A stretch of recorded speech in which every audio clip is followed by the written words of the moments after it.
अस्सलामुअलैकुम जी, कैसे हैं आप सब लोग। अल्हम्दुलिल्लाह मैं बिल्कुल ठीक हूँ। वेलकम है आप लोगों का मेरे चैनल पे। आज आप लोग देख के आए होंगे थंबनेल में कि मैं खीर बना रही हूँ, लेकिन उससे पहले मैंने कहा मैं चूल्हा साफ़ कर लूँ, क्योंकि जब तक चूल्हा और किचन साफ़ ना हो ना तो मुझसे काम नहीं होता बिल्कुल भी। मुझे ऐसा लगता है जैसे घबराहट सी हो रही है।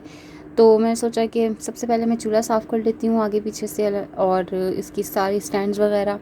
अच्छा, उसके साथ साथ मुझे आप लोगों से एक बात ये भी करनी थी कि ये इससे पहले भी मैं चैनल बना चुकी हूँ, आज से 1 डेढ़ साल पहले। उससे पहले भी एक चैनल बना चुकी हूँ, लेकिन हमेशा मुझे चैनल जो है वो बंद करना पड़ता था, पता नहीं सम रीज़न।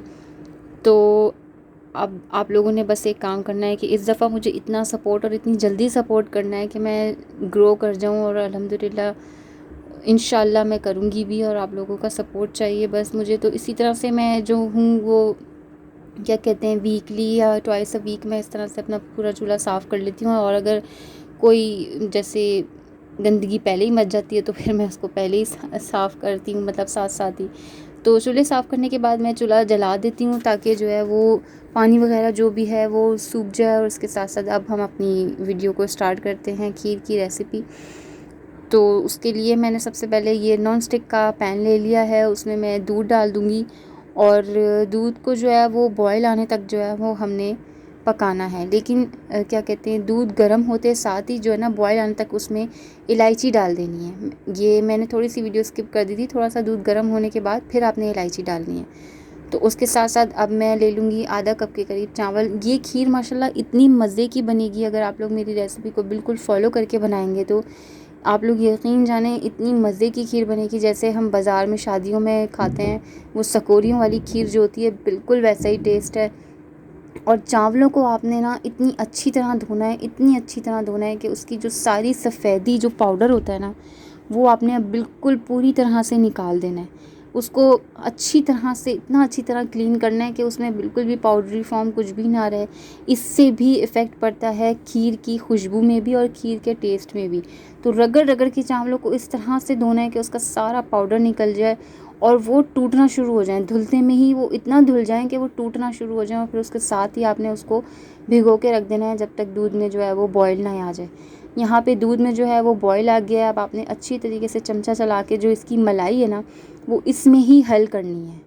मलाई को हटने नहीं देना और मलाई को इसमें ही हल करना है। और चाहें तो आप जो हैं वो इलायची के दाने खोल के डाल दें, और चाहें तो वैसे ही डाल दें, कोई इसमें मसला नहीं है। पानी फेंक के अब चावल शामिल कर दें, और चावल इस हद तक पकाने हैं कि बिल्कुल जो चावल है ना वो नरम पड़ जाएं।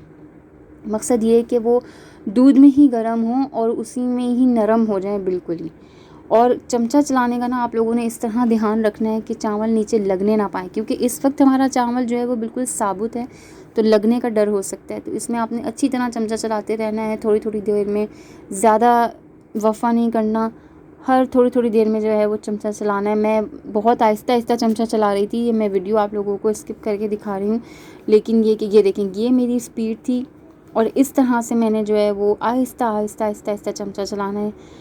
और आप लोगों ने इस चीज़ का भी ध्यान रखना है कि चूल्हा जो है वो बिल्कुल मिनिमाइज़ हो, ना ज़्यादा तेज़ हो और ना बिल्कुल ही लो भी ना हो। लेकिन ये कि इस तरह से ध्यान रखना है आप लोगों ने कि चूल्हा बिल्कुल आहिस्ता आहिस्ता, आपने ये देखें इस तरह की आंच होनी चाहिए, और ये पकता रहे और हर थोड़ी थोड़ी देर में आपने इसमें चमचा चलाना है। अब जब चावल बिल्कुल गलने की उस पे आ जाएं कि बिल्कुल चावल गल चुके हैं, उसमें चावल के ही क्या कहते हैं, चावल का हम वज़न, मैंने चीनी डाली है और थोड़ी थोड़ी चीनी डाल के आपने चमचा चलाना है।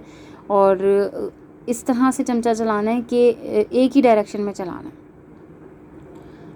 अब आप लोग देख लें कि ये इसके बॉयल आने तक जो है मैं इसमें चमचा चलाती रहूँगी और इसको अच्छी तरह घोटती रहूँगी। खीर का असल मज़ा ही उसके घोटने में आता है। और क्या कहते हैं, बाज़ार में भी जो है वो बहुत अच्छी तरह घोट घोट के जो है वो खीर बनाई जाती है। अब यहाँ पे जो मेन रीज़न मैं आप लोगों को बताऊँ अपनी खीर का मज़ेदार होने का, मैंने क्या किया कि क्योंकि चावल मैंने साबुत लिए थे पहले, कुछ लोग पहले पीस लेते हैं पाउडर, लेकिन मैंने जो है वो ये इस तरह से चावल को उबाल के फिर मैंने इसको जग में पीसा।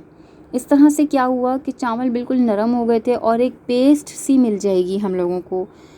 तो इसको मैं अच्छी तरह से जो है वो ग्राइंड कर लूँगी। अच्छा, आप लोग जो हैं वो ध्यान रखिएगा इस चीज़ का भी कि क्या कहते हैं, इसमें थोड़ा थोड़ा सा जो है ना वो आप लोगों ने बॉयल हुआ हुआ लेकिन फ्रिज का ठंडा दूध शामिल करना है, ताकि जो ये इसकी जो लिक्विड फॉर्म है ना वो बरकरार रहे।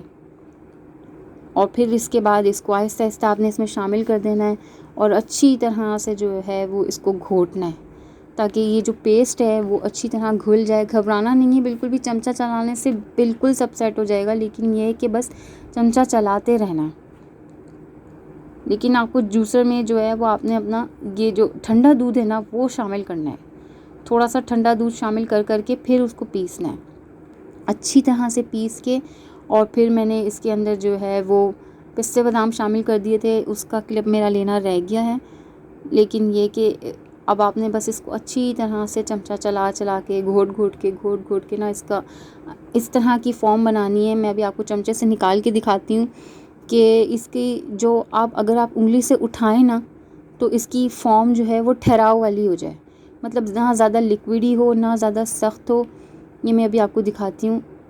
ये देखें, ये इस तरह से उठाया तो आपने ये सख्ती इतनी बस होनी चाहिए, इतनी कंसिस्टेंसी बिल्कुल परफेक्ट है खीर के जमने के लिए। तो बस अब आपने इसको जो है वो हल्की सी और आंच दे के और फिर इसको डिश आउट कर लेना है। पिस्ता बादाम का जैसे कि मैंने आप लोगों को बताया कि मेरा क्या कहते हैं रिकॉर्ड ही नहीं हुआ, तो उसके साथ साथ मेरा वो भी रिकॉर्ड नहीं हुआ कि मैंने डिश आउट करके किस तरह से इसको सेट किया था। और बस फिर हम लोग खा चुके थे। मुझे खाने के बाद याद आया कि मैंने खीर बनाई थी और उसकी रिकॉर्डिंग करी थी, तो माशाल्लाह हस्बैंड ने भी बहुत मज़े लेके और सुभान अल्लाह कह के खाई। आप लोगों ने भी मेरी ये रेसिपी ज़रूर ट्राई करनी है, और अगर आप लोगों को मेरी ये रेसिपी ट्राई करने के बाद अच्छी लगे तो मुझे कमेंट सेक्शन में आके ज़रूर आपने बताना है और मुझे अप्रिशिएट भी करना है और मेरे चैनल को ज़रूर सब्सक्राइब करके जाना है और मुझे अपनी दुआओं में याद रखना है। अल्लाह हाफ़िज़।